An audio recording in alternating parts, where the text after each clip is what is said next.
By the end of this recipe, you're gonna know how to cook fillets of bream in the pan perfectly every single time. And it's important to pay attention because this cooking technique can be applied to other fish varieties as sea bass, cod or salmon. And first things first, let's prepare the fish fillets. And we're gonna trim the part that's here around the belly, and we also trimming the ends because they're gonna get too dry and it looks better from presentation point of view. And a really important step here when you're following this process is to score your fish. Otherwise, it will curl up whilst cooking. And this is how you're gonna prevent that. And we're gonna make these cuts and you don't wanna go all the way through. You wanna put some tension here, and then with the sharp knife, the knife will do the job. Just make sure that you don't go too deep. Set the pan on high heat, and before you start seasoning your fish, tap it with a kitchen cloth. This will ensure that the skin will not stick to the bottom of the pan, and also the skin will become crispier. Now we're following up with salt. I've got here some flaky salt,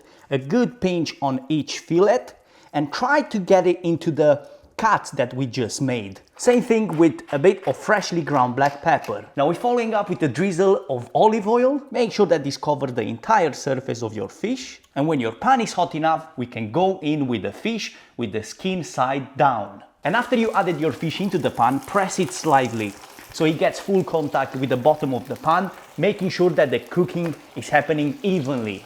And we want to cook these bream fillets on the skin side until the skin gets nice and golden brown in color. It should take about 3 to 4 minutes, but make sure that you stay till the end because I also want to show you how to get a quick and easy sauce that you can use together with the fish. As soon as you flip your fish, turn the heat down to medium. And we're going in with about 30 to 40 grams of butter and a few sprigs of thyme. And using a spoon, we want to baste the fish, punching even more flavor into the flesh of this bream. And I don't think you need more than a minute because you're gonna end up overcooking the fish. But before taking it off the heat, get some lemon in, about a tablespoon, and we are ready to serve these with your favorite garnish. But I promise you a sauce. Let me show you how easy you can make it. We're gonna use the butter where we cook the fish in because it's packed with flavor.